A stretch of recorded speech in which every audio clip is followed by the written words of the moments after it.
तो hello everyone. आज हम करने वाले हैं ग्लोबलाइजेशन एंड इंडियन इकॉनमी। ठीक है। तो ग्लोबलाइजेशन एंड इंडियन इकॉनमी हमारे इकोनॉमिक्स बुक का लास्ट चैप्टर है। तो सबसे पहले हमने इसमें पढ़ा एमएनसी के बारे में। एमएनसी क्या होता है? बेसिकली एमएनसी एक कंपनी होती है जो एक से ज़्यादा देशों में अपने प्रोडक्शन एक्टिविटीज़ को कंट्रोल या ओन करती है। For example McDonald's.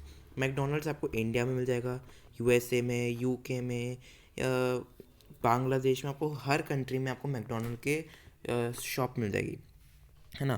तो मैकडोनल्ड का एक एमएनसी है। क्यों? क्योंकि मैकडोनल्ड जो है अपने प्रोडक्शन को एक से ज़्यादा जगहों पे, एक से ज़्यादा कंट्रीज़ में जो है कंट्रोल और ओन कर रहा है।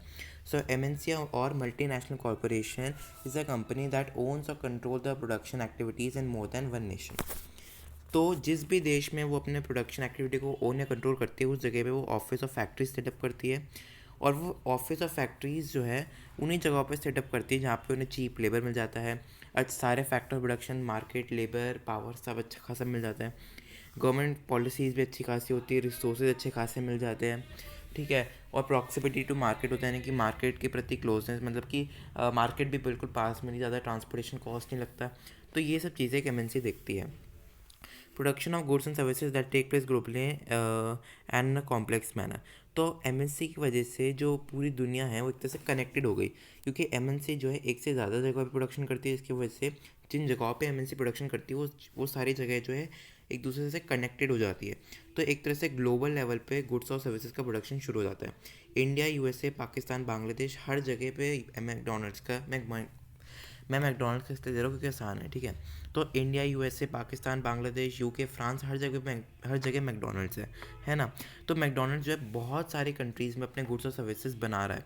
गुड्स कैसे? क्योंकि वो फ्रेंच फ्राइज और बर्गर्स बना रहा है। सर्विसेज इसलिए क्योंकि अब ये बनाने के लिए लोग चाहिए, सर्व करने के लिए लोग चाहिए, वेटर्स, इन सब चीज़ें भी चाहिए।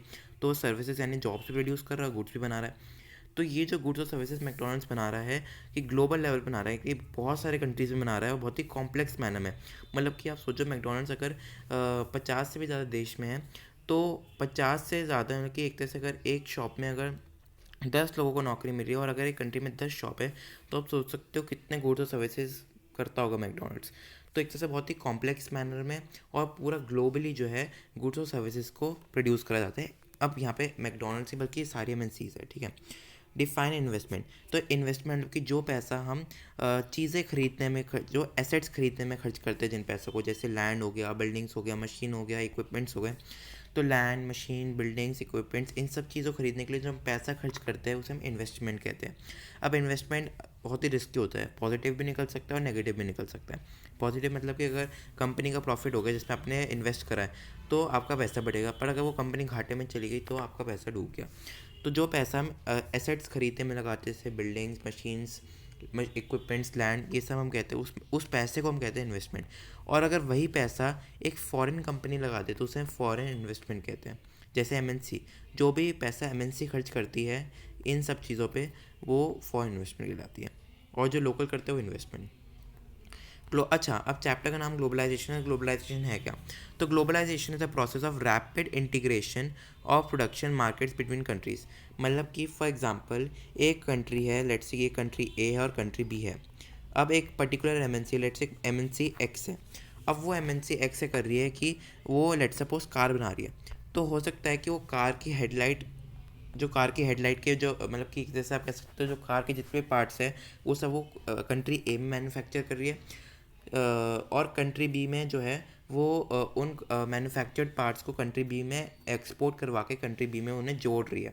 ठीक है। लेट्स सपोज अगर कार के 10 पार्ट है, तो उसे 10 के 10 कंट्री ए में बनाए, और फिर कंट्री बी में जाके उस पर्टिकुलर कंपनी ने उन 10 पार्ट्स को जोड़ के एक नई कार बनाई। तो एक तरह से आप कह सकते हो कि ये कंट्री और ये कंट्री जो है कनेक्टेड हो गए।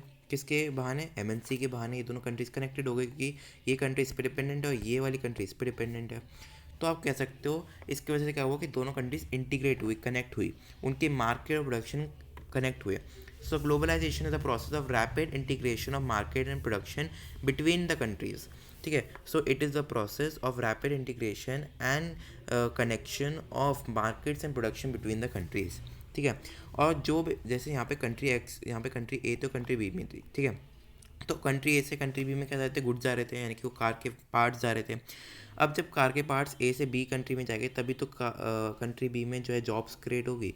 तो एक तरह से गुड्स का भी मूवमेंट हो रहा है, सर्विसेज का भी मूवमेंट हो रहा है। टेक्नोलॉजी, फॉर एग्जांपल कार को बनाने के लिए कुछ टेक्नोलॉजी चाहिए, उन पार्ट्स को जोड़ने के लिए कोई टेक्नोलॉजी चाहिए, तो वो टेक्नोलॉजी भी लेट सपोज कंट्री ए से कंट्री बी जा रही है, तो टेक्नोलॉजी भी इम्पोर्ट एक्सपोर्ट हो रही है, और साथ साथ लोग भी। अब फॉर एग्जांपल कंट्री यहाँ के कंट्री ए में एक रहने वाला लोग एक पर्सन था, उसने देखा कि कंट्री बी में जॉब अपॉर्चुनिटी है, तो कंट्री बी चला गया। तो लोगों का भी मूवमेंट होता है, गुड्स का भी मूवमेंट होता है, सर्विसेज का भी होता है, टेक्नोलॉजी का भी होता है, ठीक है। तो ग्लोबलाइजेशन क्या एक प्रोसेस है जिसके थ्रू जो कंट्रीज़ के बीच में जो प्रोडक्शन मार्केट है वो सब क्या होती है, इंटीग्रेट होती है। इसमें गुड्स, सर्विसेज, टेक्नोलॉजी, पीपल, इन सबका मूवमेंट भी होता है। ट्रेड बैरियर्स क्या होते हैं? ट्रेड बैरियर्स बेसिकली वो रिस्ट्रिक्शंस होते हैं जो गवर्नमेंट सेट करती है ट्रेड को रेगुलेट करने के लिए। फॉर एग्जांपल ये हमारी इंडिया है, ये हमारी इंडिया है, और यहाँ पे लेट्स सपोज एक कंट्री है, लेट्स सपोज चाइना है, ठीक है। अब इंडिया ने देखा कि जो चाइना से जितना भी सामान आ रहा है सस्ता आ रहा है, जिसकी वजह से इंडिया का जो सामान है वो बिक नहीं रहा है मार्केट में, सिर्फ चाइना का मार्केट पूरी तरह से कैप्चर कर रखा है। तो लेट्स सपोज जो इंडियन गवर्नमेंट थी उन्होंने यहाँ पे क्या लगा दिया, ट्रेड बैरियर लगा दिया। ट्रेड बैरियर लगने से क्या होगा, जितना भी सामान था चाइना का वो सब चाइना में रह जाएगा, इंडिया में नहीं आएगा, ठीक है। तो इससे क्या होगा, जो इंडिया के जो कंपनीज थी वो ग्रो करने स्टार्ट कर देगी। तो बेसिकली ट्रेड बैरियर्स क्या है, वो रिस्ट्रिक्शंस है या बैरियर्स है जो गवर्नमेंट सेटअप करती है ट्रेड को, फॉरेन ट्रेड को रेगुलेट करने के लिए, ठीक है। इसकी मदद से जो गवर्नमेंट है वो ये इंश्योर कर सकती है कौन से टाइप का, कौन सी काइंड का, कितना गुड्स जो है कंट्री में इंपोर्ट होना चाहिए। फॉर एग्जांपल कंट्री इंडिया की गवर्नमेंट ने देखा कि चाइना का सामान बहुत ज़्यादा आ रहा है इंडिया में, तो उन्होंने सोचा कि भैया इतना सारा सामान आ रहा है, थोड़ा सामान कम कर देते हैं। तो इंडिया की गवर्नमेंट ने क्या किया, चाइना का थोड़ा बहुत सामान कम कर दिया ट्रेड बैरियर की मदद से। तो ट्रेड बैरियर वो रिस्ट्रिक्शंस है जो गवर्नमेंट सेटअप करती है फॉरेन ट्रेड को रेगुलेट करने के लिए, ठीक है।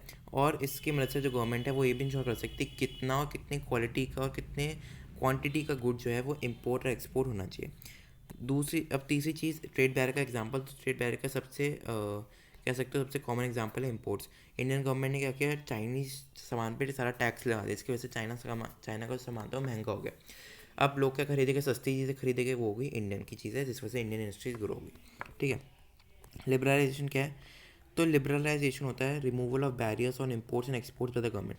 तो जब इंडियन गवर्नमेंट या इंडियन क्या कोई भी गवर्नमेंट, अगर दुनिया की कोई भी गवर्नमेंट जो है जो भी ट्रेड बैरियर, फॉर एग्जांपल जैसे इंडियन गवर्नमेंट है और यहाँ पे चाइना है। अब पहले क्या था, फॉर एग्जांपल है, अगर इंडियन गवर्नमेंट ने चाइना के सामान पे टैक्स लगाया था जिसकी वजह से चाइना का सामान इंडिया में महंगा हो गया और इंडिया सामान बिकने लगा। अब इंडियन गवर्नमेंट ने क्या किया कि जो टैक्स उन्होंने चाइना पे लगा रही थी गुड्स पे, उन्होंने वो टैक्स लगाना बंद कर दिया। तो एक तरह से गवर्नमेंट ने क्या किया, वो ट्रेड बैरियर हटा लिया। तो जिस प्रोसेस के थ्रू एक गवर्नमेंट जो है अपने ट्रेड बैरियर्स को हटाती है, किसके ऊपर, फॉरेन ट्रेड के ऊपर, यानी कि इम्पोर्ट्स और एक्सपोर्ट्स के ऊपर, उसे हम कहते हैं लिबरलाइजेशन। तो liberalisation is the process of removal of trade barriers by the government, ठीक है। The process by which the government remove the trade barriers on import and export of a good is known as liberalisation. Liberalise का क्या मतलब होता है, freedom. एक तरह से यहाँ पे आप गुड्स और सर्विसेज को फ्रीडम दे रहे हो कि वो हमारे देश में आ सकते हैं। So the removal of barriers by the government on the imports and exports of goods is known as liberalisation. अब आता है special economic zone. Special economic zone क्या है? Special economic zone basically industrial zones है जो हमारी Indian government लगाती है ताकि वो बाहर की कंपनीज़ को, यानी कि एमएनसीज़ को अट्रैक्ट कर सके, यानी कि फॉरेन इन्वेस्टमेंट को। फॉरेन इन्वेस्टमेंट क्यों लिखा है? क्योंकि जो बाहर की एमएनसी है, जो बाहर की जो एमएनसीज़ हैं वो देखेगी कि अगर ठीक है, तो अगर वो देखते हैं इंडिया में उनको सारी फेवरेबल कंडीशंस मिल रही है जो वो चाहती है, तो वो क्या करेगी, वो पैसे लगाएगी इंडिया के किसी भी ज़मीन पे ताकि वहाँ पे एक ऑफिस या फैक्ट्री सेटअप कर सके। तो एक तरह से फॉरेन इन्वेस्टमेंट की बाहर से पैसा आ रहा है ना। तो जो इंडियन गवर्नमेंट्स होते तो इंडियन गवर्नमेंट क्यों बोल रहा हूँ बार बार, तो स्पेशल इकोनॉमिक जोन बेसिकली वो इंडस्ट्रियल जोन होते हैं जो इंडिया सेटअप कर रहा है आजकल ताकि वो फॉरेन इन्वेस्टमेंट को, यानी एमएनसीज़ को अट्रैक्ट कर सके। अब वो कैसे अट्रैक्ट करते हैं? तो जो इंडियन गवर्नमेंट है वो वर्ल्ड क्लास फैसिलिटीज़ देती है एमएनसीज़ को, जैसे कि electricity, road, water, storage, transportation. तो ऐसी वर्ल्ड क्लास फैसिलिटीज़ जो है इंडियन गवर्नमेंट जो है फ्री में एमएनसीज़ को देती है ताकि वो वहाँ पे आए और अपनी ऑफिस फैक्ट्री सेटअप करे, एम्प्लॉयमेंट जनरेट करे। इसका फ़ायदा क्या होता है? आप सोच लो कि भैया इंडियन गवर्नमेंट तो भैया वर्ल्ड क्लास फैसिलिटीज़ दे रही है, ठीक है। उनका नुकसान नहीं होता तो नुकसान नहीं है। क्यों नहीं है? क्योंकि अगर एमएनसी देखते कि इंडियन गवर्नमेंट ने जो है इतनी सारी फैसिलिटीज़ प्रोवाइड करी है, ठीक है, तो वहाँ पे क्या लगाएंगे, अपने ऑफिस और फैक्ट्री लगाएंगे, अपना पैसा लगाएंगे, जिसकी वजह से जो बाहर का पैसा है वो हमारे देश में आएगा, उसके साथ साथ एम्प्लॉयमेंट भी जनरेट होगा। तो बाहर का पैसा भी देश में आ रहा है, ठीक है, फॉरेन इन्वेस्टमेंट भी हो रही है और एम्प्लॉयमेंट भी हो रहा है। तो फिर इंडियन गवर्नमेंट को तो इसमें फ़ायदा है क्योंकि एम्प्लॉयमेंट भी अच्छा खासा होगा और बाहर का पैसा भी आ रहा है। तो स्पेशल इकोनॉमिक जोन बेसिकली वो इंडस्ट्रियल जोन्स है जो गवर्नमेंट सेटअप करती है फॉर इन्वेस्टमेंट को अट्रैक्ट करने के लिए। इसमें जो गवर्नमेंट है वो वर्ल्ड क्लास फैसिलिटीज़ देती है, जैसे एजुकेशन, हेल्थ, ये सब चीज़ें, ठीक है। और ठीक है, और उसके साथ साथ अच्छा एक और फ़ायदा है, जो भी foreign company special economic zone में अपनी ऑफिस या फैक्ट्री सेटअप करती है, उसे 5 सालों के लिए कोई टैक्स नहीं भरना पड़ेगा। तो इससे बड़ा क्या चीज़ हो सकती है? उन्हें टैक्स में उनका कितना प्रॉफिट होगा, आप सोच सकते हो। तो जो भी कंपनी इन इकोनॉमिक जोन्स में अपनी फैक्ट्रीज, ऑफिसेज और प्रोडक्शन को सेटअप करती है, वो कंपनी जो है 5 सालों के लिए, शुरू के 5 सालों के लिए टैक्स नहीं देगी, ठीक है। तो हमने एक बार रिवाइज कर लेते हैं। एमएनसी वो कंपनी है जो एक से ज़्यादा देश में अपने प्रोडक्शन को कंट्रोल और ओन करती है, ठीक है। इसकी वजह एमएनसी उन जगहों पे करती है अपने ऑफिस और फैक्ट्री जहाँ पर उन्हें चीप लेबर रिसोर्स मिलता है। और जो एमएनसी की वजह से पूरी दुनिया भर में जो प्रोडक्शन होता है गुड्स और सर्विसेज का, वो ग्लोबल हो रहा है, कॉम्प्लेक्स हो रहा है। इन्वेस्टमेंट क्या है? जो पैसा हम एसेट्स खरीद में लगाते हैं, लैंड, बिल्डिंग, लाइफ स्टॉक, ठीक है। फॉरेन, अगर कोई एमएनसी जो है पैसा लगाती है उसे फॉरेन इन्वेस्टमेंट बोलते हैं। ग्लोबलाइजेशन क्या है? The process of rapid integration of the production markets between the countries. जब कंट्रीज़ के बीच में जो मार्केट प्रोडक्शन है वो इंटरलिंक हो रहा है, कनेक्ट हो रहा है, इंटीग्रेट हो रहा है, उसे ग्लोबलाइजेशन बोलते हैं। ग्लोबलाइजेशन की वजह से गुड्स, सर्विस, टेक्नोलॉजी और पीपल का मूवमेंट हो रहा है। ट्रेड बैरियर्स बेसिकली वो रिस्ट्रिक्शन जो गवर्नमेंट लगाती है फॉरेन ट्रेड को कंट्रोल और रेगुलेट करने के लिए, ठीक है। और उसके साथ साथ मतलब कि इससे वो इंडियन गवर्नमेंट ये भी इंश्योर करती है कि कितना और कितने क्वालिटी का गुड्स हमारे देश में इंपोर्ट और एक्सपोर्ट होना चाहिए। टैक्स ऑन इंपोर्ट जो है इसका अच्छा है, सबसे अच्छा एग्जांपल है। लिबरलाइजेशन, जब हम ट्रेड बैरियर्स रिमूव करते हैं, ठीक है, जब हम ट्रेड बैरियर्स को रिमूव करते हैं गुड्स के इंपोर्ट एक्सपोर्ट पे, उसे लिबरलाइजेशन बोलते हैं। स्पेशल इकोनॉमिक जोन्स वो इंडस्ट्रियल जोन्स होते हैं जो गवर्नमेंट जो है बाहर की एमएनसी या फॉरेन इन्वेस्टमेंट को अट्रैक्ट करने के लिए लगाती है। इसमें वर्ल्ड क्लास फैसिलिटी होती है, इलेक्ट्रिसिटी, रोड, ट्रांसपोर्ट, ये सब चीज़ें। और 5 सालों के लिए, शुरू के 5 सालों के लिए जो एमएनसी यहाँ पे अपना ऑफिस और फैक्ट्री लगाएगी इन जगहों पे, उन्हें शुरू के 5 सालों के लिए जो है टैक्स नहीं भरना पड़ेगा, ठीक है। अब इसके बाद आता है लॉन्ग क्वेश्चन। तो लॉन्ग क्वेश्चन में सबसे पहले पहला क्वेश्चन है, what are the methods use by MNC to interlink production across the countries.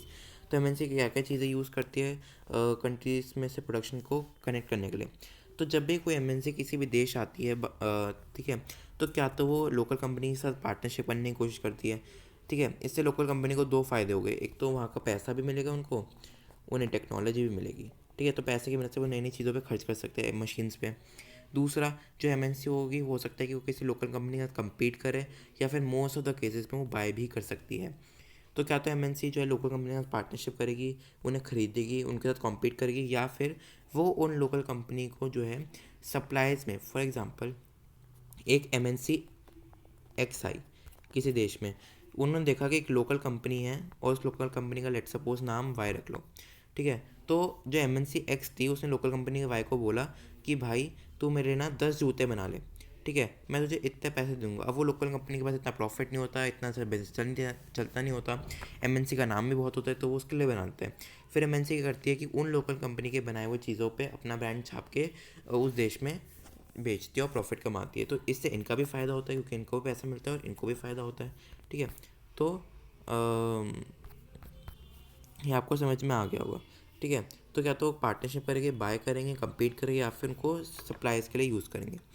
Foreign trade के क्या एडवांटेज होते हैं? फॉरेन ट्रेड के एडवांटेज होता है कि जो प्रोड्यूसर्स हैं वो डोमेस्टिक मार्केट के बियॉन्ड जा पाते हैं, बाहर जा पाते हैं, और ग्लोबल प्रोड्यूसर्स हैं तो वो कम्पीट कर पाते हैं। कंज्यूमर्स के लिए भी चॉइस बढ़ती है। पहले आप सिर्फ देश का सामान खरीदते थे, अगर बाहर का सामान भी आएगा तो अब आपके लिए चॉइस भी बढ़ेगी, ठीक है। फॉर एग्जांपल, अगर आप इंडियन कोई ब्रांड है, लेट सपोर्ट कि पहले कि आप अगर आप फॉर एग्जांपल हेडफोन खरीदना चाहते हो, तो हेडफोन आपको लेट सपोज पहले आपको सिर्फ इंडिया का मिलता था, लेकिन अब ग्लोबलाइजेशन की वजह से आपको बाहर का भी हेडफोन्स मिल रही है, तो आपके पास चॉइस बहुत ज़्यादा आ जाएगी, ठीक है। साथ साथ फॉर एग्जांपल लेट सपोज कि एक टॉय की कंपनी थी, ठीक है, इंडियन टॉयज़ थे। एक ये लेट सपोज एक कार मिलती थी, अब मार्केट में सिर्फ एक ही ऐसी कार मिलती थी। अब ऑफ कोर्स ये बात है, बच्चों को तो चाहिए होता है खेलने के लिए ऐसी कोई कार वाली चीज़, तो पेरेंट्स जो है ज़्यादा दाम पे भी खरीदने के लिए तैयार होते थे। तो फॉर एग्जांपल इसकी कीमत होती थी लेट सपोज 150। अब क्या हुआ, जब चाइना का सामान आया तो जब लोगों ने देखा कि भाई चाइना का सामान बिल्कुल सेम और चीप है, तो वो ऐसे खरीदने लगे। तो जब पहले पहले सिर्फ यही थी, पहले सिर्फ एक यही कार थी, तो जो प्रोड्यूसर जो बनाते थे वो नेगोशिएट कर सकते थे। लेकिन जब हमारे इंडियन प्रोड्यूसर ने देखा कि ऐसी और भी चीज़ें आ रही है जो सस्ते दामों में बिक रही है, तो उन्होंने सोचा कि भाई ये तो सस्ते में बेचे, ऐसे तो हमारा तो धंधा चलेगा नहीं। तो उन्होंने भी आस पास का ऐसा कोई प्राइस सेटअप कर लिया। तो एक तरह से जहाँ वो पहले 150 में बेचता था वो 80 में बेच रहा है। तो एक तरह से क्या हुआ, स्टेबलाइजेशन ऑफ प्राइस हुआ, प्राइस थोड़ा कम हुआ। और अगेन यहाँ पे कौन बेनिफिट हुआ, कंज्यूमर हुआ। तो stabilisation of price of similar goods. तो पहला क्या है, प्रोड्यूसर जो है प्रोड्यूसर को रीच बियॉन्ड डोमेस्टिक मार्केट, ठीक है, और वो जो है इनकम्पीट इन ग्लोबल मार्केट। उसके साथ साथ जो है कंज्यूमर जो है उनके लिए चॉइस बढ़ी है, स्टेबलाइजेशन ऑफ प्राइस हो रहा है। अब टेक्नोलॉजी का क्या रोल होता है ग्लोबलाइजेशन में, ये क्वेश्चन है। तो transporting technology has been instrumental for fast delivery of goods at lower cost. अब भाई ट्रांसपोर्टेशन बढ़ेगा तो जो गुड्स है वो ज़्यादा जल्दी ट्रांसपोर्ट हो गई, शॉर्ट मतलब कि लॉन्ग डिस्टेंसेस पे भी लोअर कॉस्ट पे जल्दी डिलीवरी होगी। अब इंफॉर्मेशन कम्युनिकेशन टेक्नोलॉजी की बात करूँ मैं, तो जैसे टेली कम्युनिकेशन फैसिलिटीज़ हो गई, जैसे कि फैक्स हो गया, टेलीग्राफ हो गया। इसकी वजह से क्या हुआ कि ज़्यादा लोग कनेक्ट हुए, सैटेलाइट कम्युनिकेशन डिवाइसेस हो गए, ठीक है, जिसकी वजह से जो है पूरी दुनिया में जितने भी कंट्रीज़ हैं उनके बीच में कम्युनिकेशन अच्छा हो गया। इंटरनेट की वजह से क्या हुआ कि हम एक दूसरे से कम्युनिकेट कर रहे हैं, जैसे इलेक्ट्रॉनिक मेल और वॉइस मेल हो गया, ठीक है। तो टेक्नोलॉजी की वजह से हुआ क्या हुआ, जैसे ट्रांसपोर्टेशन में हम लॉन्ग डिस्टेंसेस को बहुत ही ईजिली शॉर्टर टाइम में ट्रैवल कर रहे हैं लोअर कॉस्ट में, ठीक है। इन्फॉर्मेशन कम्युनिकेशन टेक्नोलॉजी में क्या हुआ कि जो टेली कम्युनिकेशन फैसिलिटीज़ हो गई, जैसे मोबाइल, फैक्स, टेलीग्राफ, इनकी वजह से लोग कनेक्ट हो रहे हैं। टेली कम्युनिकेशन, ठीक है, उसके बाद वो सैटेलाइट कम्युनिकेशन डिवाइसेस हो गए, इंटरनेट हो गए, इनकी वजह से भी लोग कनेक्ट हो रहे हैं, कम्युनिकेशन बढ़ रहा है। और उसके साथ साथ इलेक्ट्रॉनिक मेल और वॉइस मेल भी आपको जा पता ही है, ठीक है। फिर नेक्स्ट आता है, अच्छा, जब हमारे देश इंडिपेंडेंट हुआ था तब इंडियन गवर्नमेंट जो थी उन्होंने जो है, जैसे ही हमारा देश डेवलप इंडिपेंडेंट हुआ था, इंडियन गवर्नमेंट ने ट्रेड बैरियर लगा दिया था। ट्रेड बैरियर हमें पता है कि जब कोई गवर्नमेंट जो रिस्ट्रिक्शन लगाती है बाहर के सामान पे, ठीक है। तो ऐसा क्यों किया था गवर्नमेंट ने, ठीक है। तो इसलिए किया था क्योंकि उस टाइम पे जो इंडियन इंडस्ट्रियल ग्रोथ थी वो इन्फेंसी पे, यानी कि बहुत ही कम थी। उस टाइम पे इंडियन इंडस्ट्रीज़ की ग्रोथ थी बहुत कम थी। तो गवर्नमेंट चाहती थी अगर बाहर से सामान आएगा तो लोग बाहर का सामान खरीदेंगे, और लोग इंडियन सामान नहीं खरीदेंगे तो इंडियन इंडस्ट्री ग्रो नहीं हो पाएगी। तो इंडियन इंडस्ट्रीज़ को ग्रो करने का एक ही उपाय था कि हमें बाहर के सामान को रोकना पड़ेगा, तो इसलिए उन्होंने ट्रेड बैरियर लगा दिया, ठीक है। तो इंडियन इंडस्ट्रियल ग्रोथ थी वो इन्फेंसी पे थी, यानी कि बहुत ही कम थी, ठीक है। तो उनको प्रोटेक्ट करने के लिए उन्होंने क्या किया, उन फॉरेन कंपटीशन से, ग्लोबल कंपटीशन से, ग्लोबल प्रोड्यूसर्स से प्रोटेक्ट करने के लिए इंडियन इंडस्ट्रीज़ के लिए उन्होंने क्या किया, टैक्स बैरियर लगा दिया, ट्रेड बैरियर लगा दिया, ठीक है। और सिर्फ इंपॉर्टेंट चीज़ें, मशीनरी हो गई, फर्टिलाइजर्स हो गए, पेस्टिसाइड्स हो गए, पेट्रोलियम प्रोडक्ट्स हो गए, सिर्फ इन्हीं का इंपोर्ट अलाउ किया, ठीक है। बाकी सबका मना कर दिया क्योंकि इंडियन इंडस्ट्रियल ग्रोथ थी, इन्फेंसी पे थी, और इतनी, और उनको प्रोडक्ट करना ज़रूरी था फॉरेन कॉम्पिटिशन से। अच्छा, लेकिन 1991 के बाद आता है चेंज। 1991 के बाद जो हमारी इंडियन गवर्नमेंट थी उन्होंने ये ट्रेड बैरियर हटा दिया और उन्होंने लिबरलाइजेशन को फॉलो करा, यानी कि उन्होंने क्या किया, ट्रेड बैरियर को रिमूव करा, किसके ऊपर, गुड्स के इंपोर्ट और एक्सपोर्ट के ऊपर। अब बाहर से सामान भी इंडिया में आने लगा। अब ऐसा क्यों किया उन्होंने, इसलिए किया, इन्होंने ये लिबरलाइजेशन इसलिए किया, बैरियर्स को इसलिए रिमूव। अच्छा, सबसे पहले लिबरलाइजेशन क्या होता है, लिबरलाइजेशन होता है removal of barriers on foreign trade and foreign investment, ठीक है। तो हमारी इंडियन गवर्नमेंट ने क्या किया, लिबरलाइजेशन किया, यानी कि उन्होंने फॉरेन ट्रेड और फॉरेन इन्वेस्टमेंट पे जो बैरियर्स थे वो हटा दिए, ठीक है। तो इससे क्या हुआ, इससे ये हुआ कि provision of opportunity to Indian traders to compete globally. इसलिए क्या, ताकि जो इंडियन के जो ट्रेडर्स थे, क्योंकि उन्हें लगने लगा कि अब इंडियन ट्रेडर्स इतने मैच्योर हो गए, इंडियन इंडस्ट्री इतने मैच्योर हो गई, इतनी ग्रो हो गई कि अब वो बाहर के कॉम्पिटिशन को फेस कर सकते हैं। पहले क्या दिक्कत थी, पहले तो बहुत ही नीचे थी, तो उनके लिए सर्वाइव करना तो बहुत ही मुश्किल था। लेकिन अब गवर्नमेंट को लगने लगा कि हाँ अब थोड़ा बहुत सर्वाइव कर सकती है, तो उन्होंने लिबरलाइजेशन कर दिया। तो कि वो चाहते थे जो तो कि वो चाहते थे कि जो इंडियन प्रोड्यूसर्स है वो ग्लोबली कम्पीट करें, और उनके लिए थोड़ी अपॉर्चुनिटीज़ बढ़े,